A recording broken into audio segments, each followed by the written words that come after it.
Hey, this is Rob Anspach, and welcome back to eHeroes. As you can see, I have the brilliant Tony Policci with me, and we have these virtual backdrops.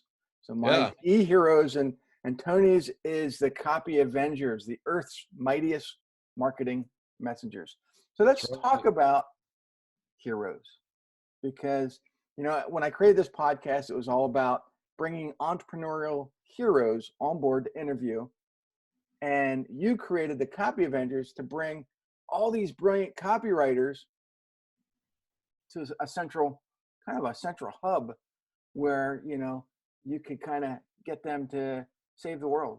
Well, at least That's save right. Yeah, yours. absolutely. So, you know, I'm not sure what your question was there, bro. Well, I don't know if there was a question. Just go with it. Okay, good. Because then I feel better because I felt like first a minute ago I was like judging myself because I thought I missed your question, but there wasn't a question, so I was right on point. So the Copy Avengers is a brainchild that I came up with a few years ago because number one, um, what I've discovered in my years as a copywriter is there's like highs and lows, and there's inconsistencies, and sometimes it's feast or famine. And there were plenty of times when I had, a lot of high level clients, and other folks were coming to me for copywriting gigs, and I just didn't have the bandwidth. I had to turn them away. And um, I don't mind turning away clients that I don't want to work with, but when there's great people coming to me with great products or services and I couldn't, work with them, that bugged me. Um, and then there were times when I was like, wow, I really could, it'd be nice to have some more work scheduled. So kind of a feast or a famine. Saw that as a problem in the industry. I also wanted to create um, Copy Avengers. The real thrust behind that is let's put together a team of brilliant thinkers, brilliant marketers, fantastic copywriters, all of which have their own set of skills, much like the real, superheroes in Marvel's Avengers. And independently, they're all fantastic. They have their great, their own, unique abilities and skills, but together they're like an unstoppable team. And so my vision for Copy Avengers is twofold. Number one, to take on big projects for organizations and really create amazing results for them. And two is to have a place to bring individual projects that maybe I don't want to handle or I don't have the bandwidth to handle, and put those in the hands of other qualified, trusted copywriters who will do a great job. This way, I can continue to serve people with, who need great copywriting and marketing help, and I don't have to feel bad about not being able to help them because I'm too busy or I'm not interested in their project. Also, every single one of the Copy Avengers is somebody that I vet, and I make sure that they are a person of integrity. And, I really have made some very, drawn some lines in the sand about the kind of people that I will work with and continue to work with. And if it turns out that I'm working with somebody that isn't what they appear to be at the beginning, if I got it wrong, then I walk away from that. So this is really just, it's a way of bringing together great people with great talent to do great things in the world. And it's a bit idealistic, but that's okay. It's my vision. So if I want to be idealistic, then I can be. Well, just like Tony Stark from Iron Man, you're modeling everything kind of the way he did with Avengers. Yeah. And one, one of my, one of my favorite Tony Stark lines from Robert Downey Jr. is, someone get me a scotch. I'm starving. I thought I was talking to Robert Downey Jr. You are.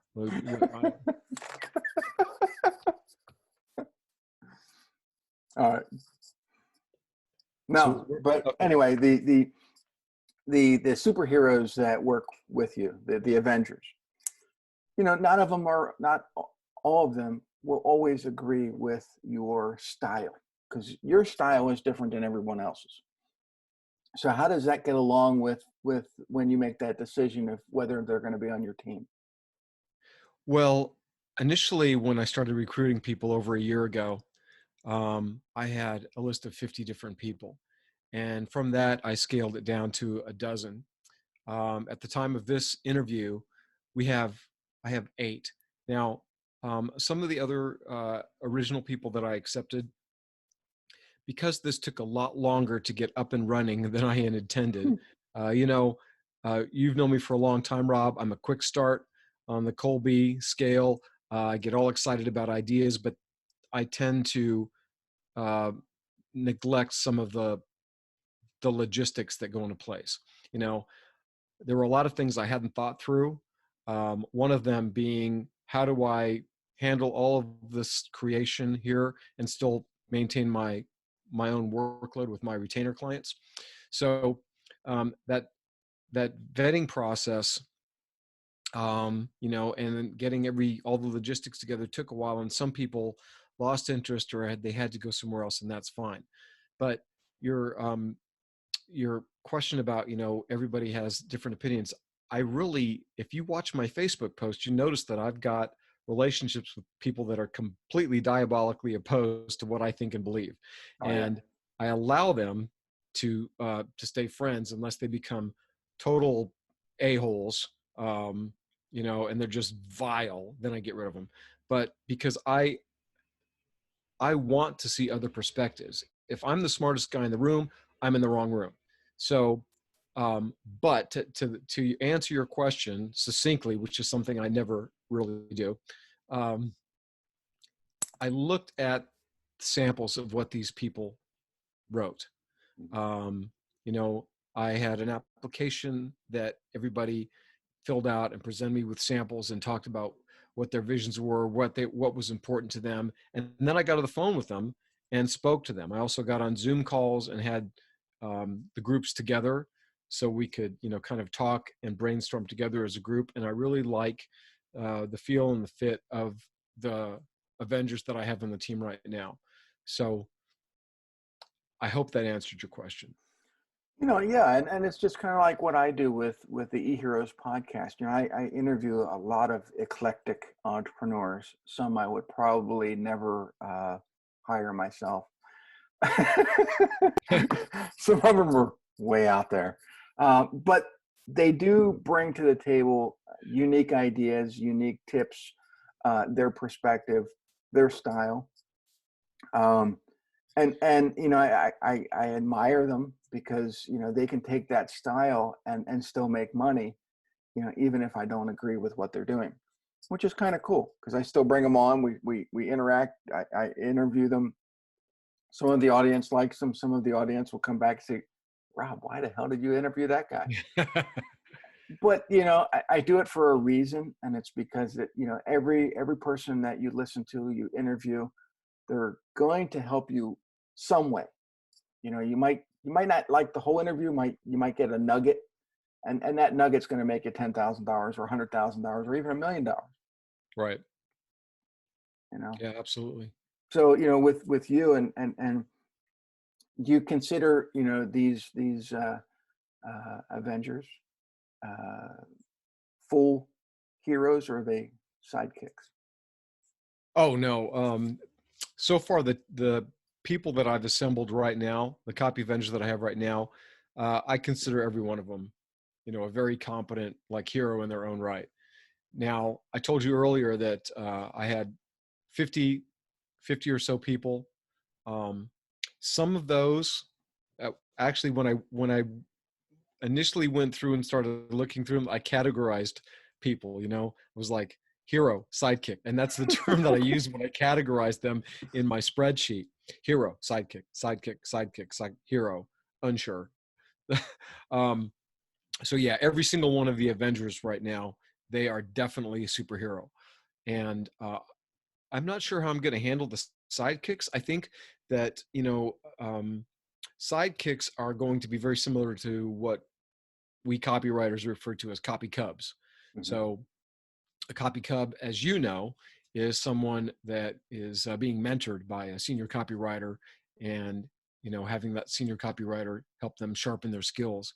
So I'm thinking that the sidekicks will take on that role. I'm not quite sure how that's all going to play out yet, but definitely the copywriters that are in the Avengers and the ones that will be on the website, they are superheroes. And as we're recording this, I'm in the process of finalizing all of the artistic renderings for the superheroes, and they are cool.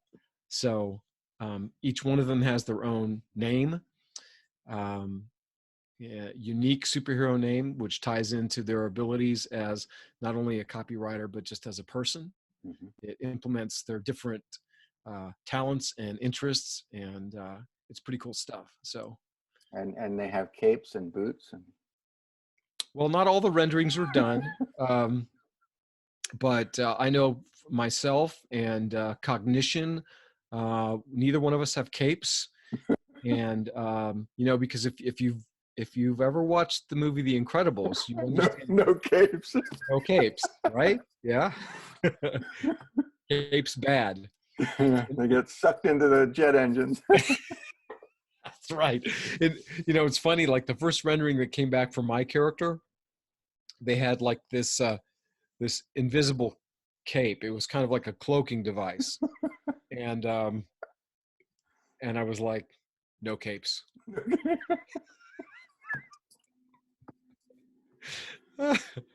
This is fun.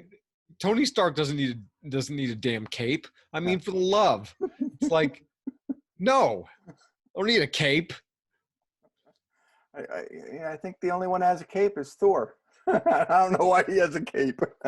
Yeah, I think it's a royal thing because he's a god. So he has to have like a royal red, godly drapery, like a king or something. Who knows? Yeah, it's and on the flip side, on DC side, Batman and Superman have capes, but neither one needs them. I mean, the cape doesn't help Superman fly, and I mean, Batman could probably go without his. It's just all gadgets. Yeah, seriously, let's think about the whole Superman cape thing, because from a practical standpoint, I'm pretty sure that Superman set the standard for superheroes with capes. I don't know what came before him. If we had my son in the interview, he could give you like every superhero, like history, lineage, all that stuff. But what does his cape do? All it does is, like, if he stands in the wind with his hands on his hips and the wind is slightly blowing, the cape, waves like a flag in the background, making him look awesome. But now, Batman, I mean, he uses that to fly. He like knocks bad guys out with the cape. It's almost like the Irish gangsters, that used to have like razor blades in their caps, slice your throat. I mean, but Superman's just, it's superfluous. It just doesn't even need to be there. And here we are talking about gadgets that, these comic superheroes use, but copywriters use those same gadgets and tools. Well, I really didn't want to reveal how I use a cape when I'm writing copy.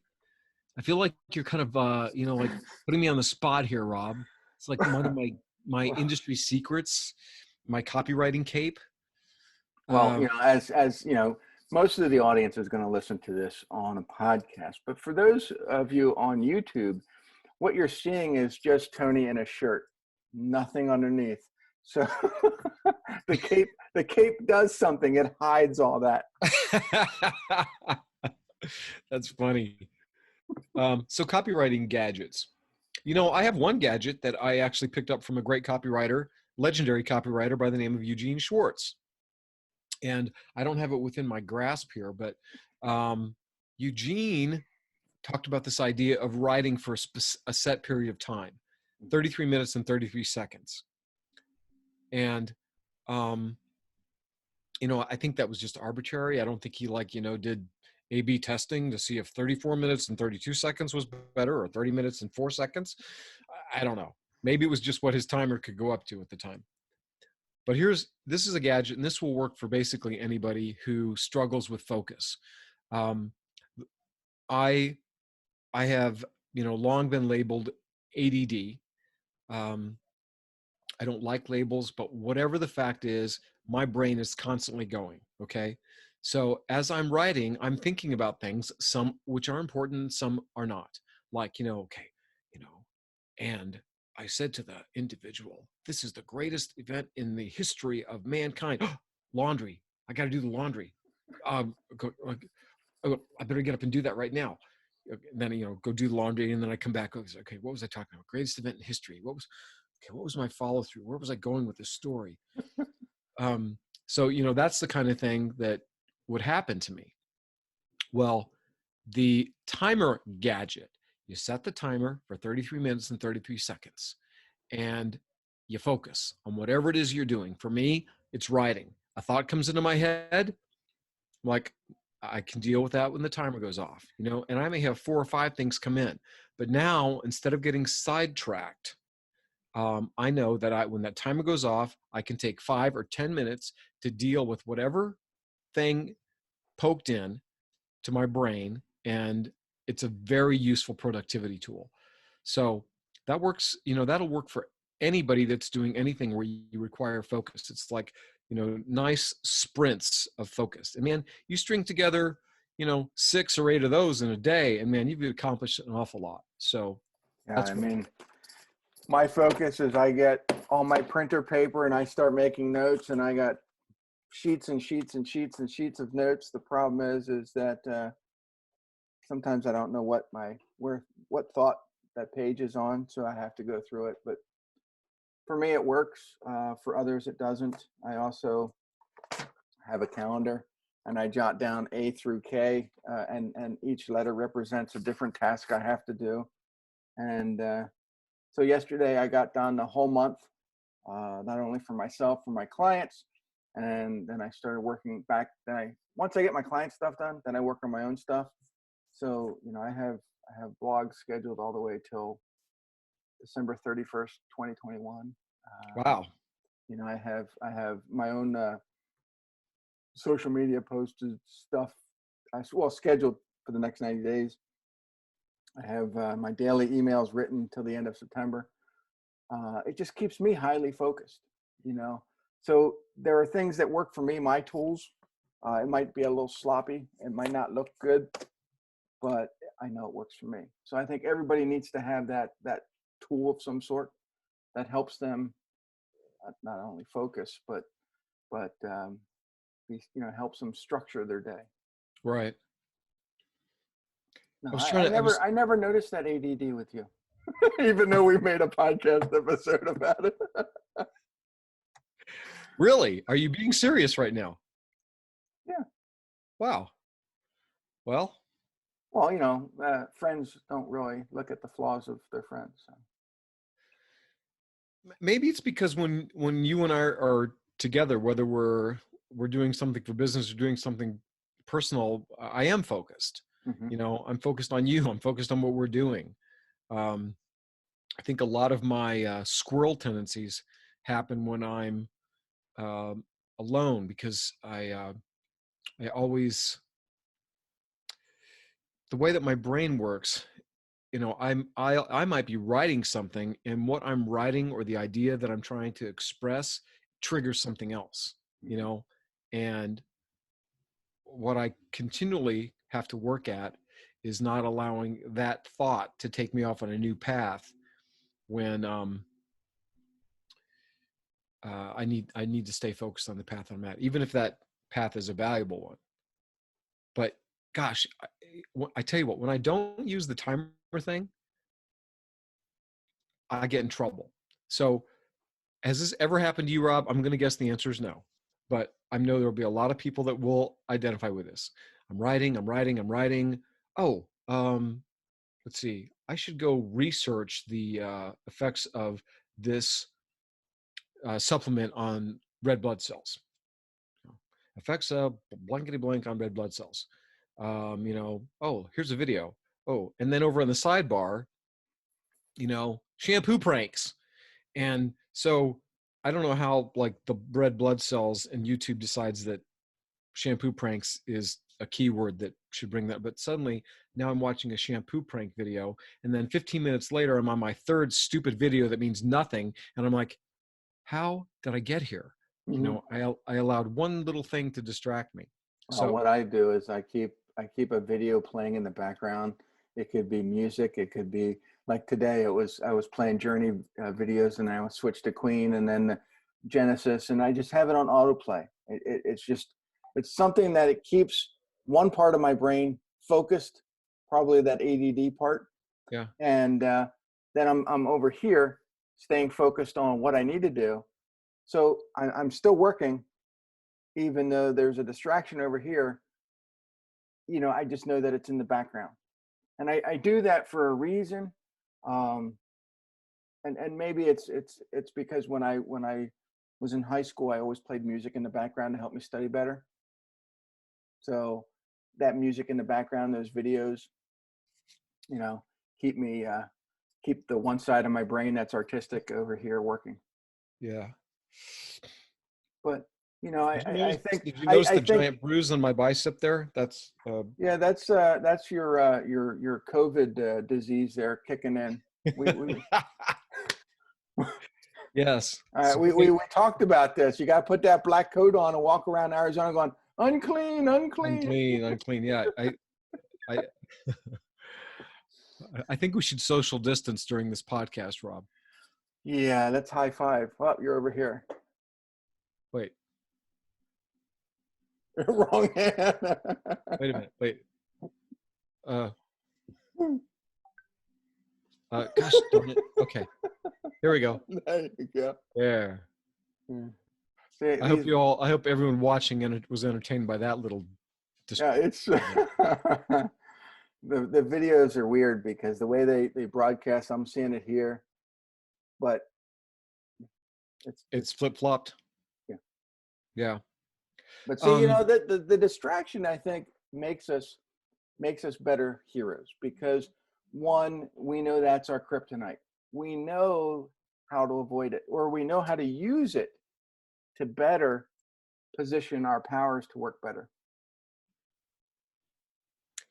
Well, I definitely think that I have, just people in general, we have to really take a look at our strengths and our weaknesses because oftentimes they are two sides of the same coin.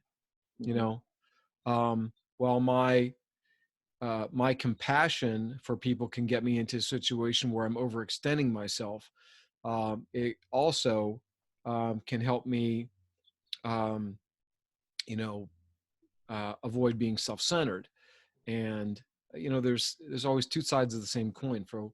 So even the darkest character traits that people may struggle with, there's a positive side to that. So if you can, you know, learn to step away from the destructive part into the constructive part, Mhm. it's a good thing, rather than just beating yourself up for being, you know, imperfect. Well, Welcome for to the human me, race. for me, my strength is sarcasm, but Oh yeah, also I know. my weakness is sarcasm too. So, I'm gonna get in trouble either way. So, Well, and so you've parlayed that sarcasm into, is it 2 books now? I'll have three. I sketched out the third book, which will be coming out probably September.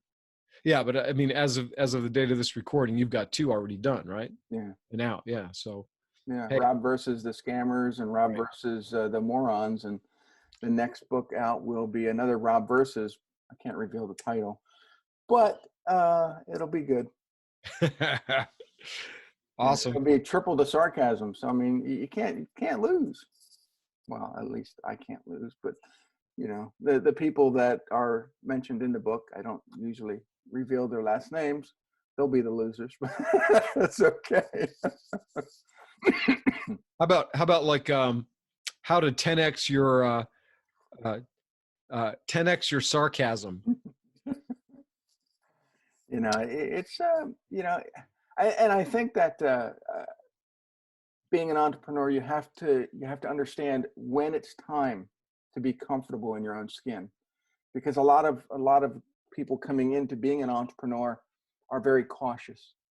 And it only took me 25 years before I finally said, you know what? Let's bring that strength of sarcasm to the forefront where people can see it and experience it in full. Yeah.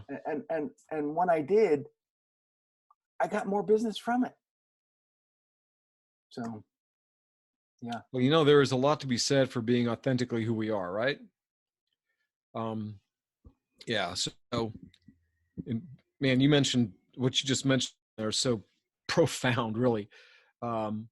If I could take the lessons I've learned that took me 20 years to learn and start implementing those at the beginning of my career as an entrepreneur, wow, what a difference it would have made, the difference in where I would be.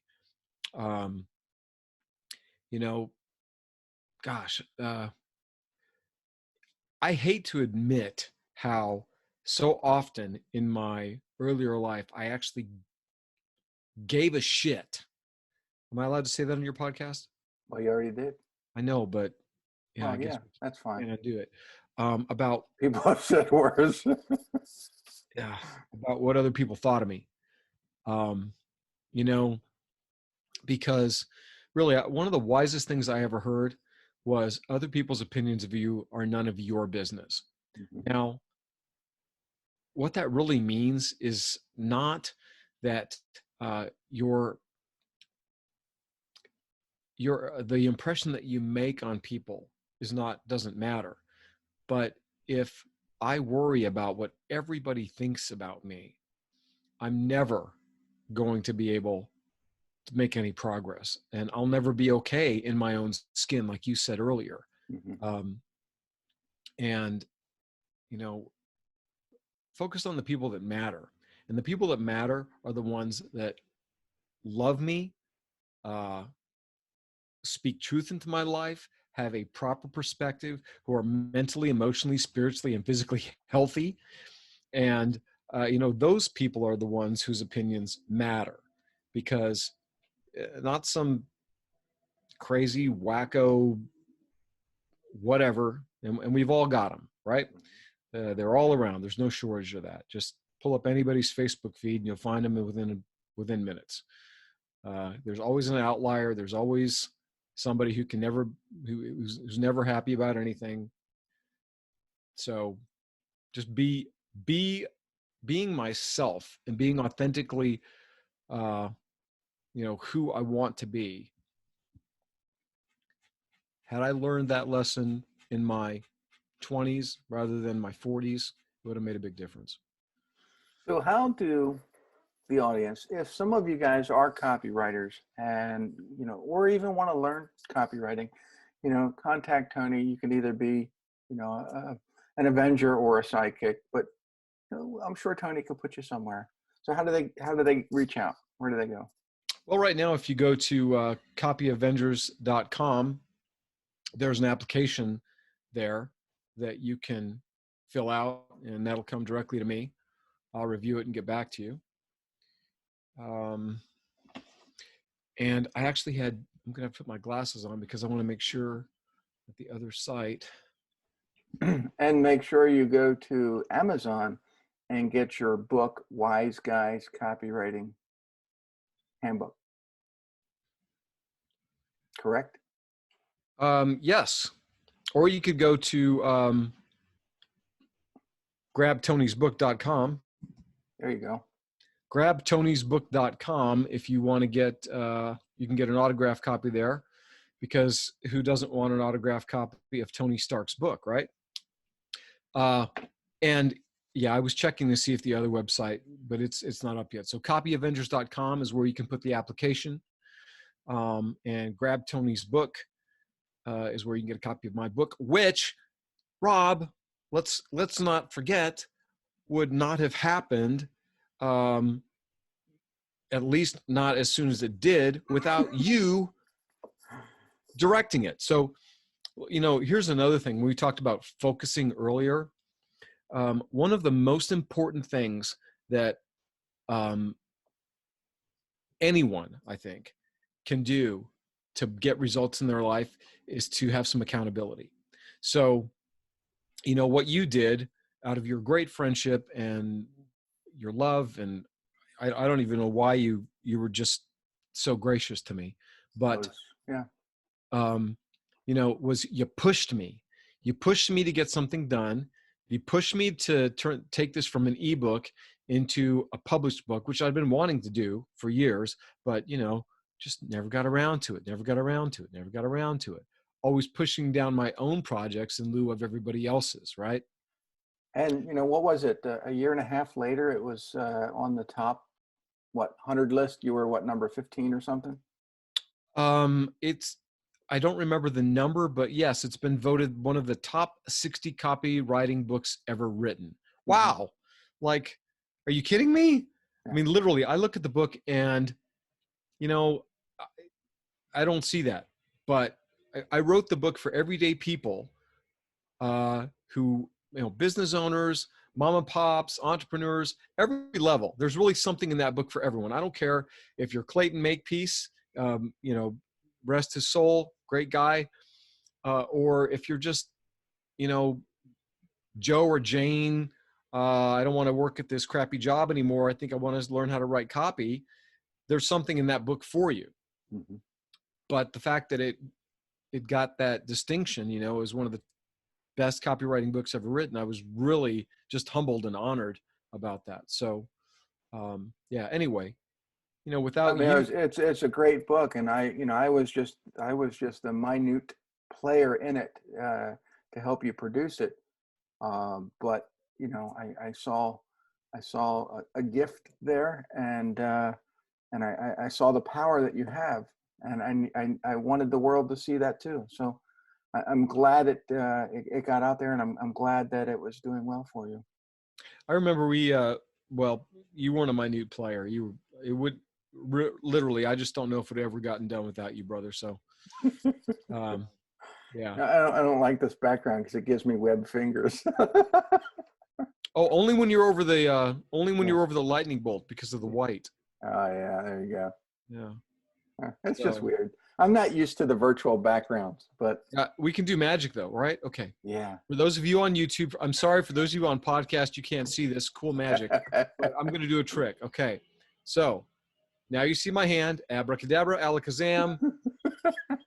Where's my hand? It's gone. Now we want to bring it back. We're going to say the magic word, Anspach. Look at that.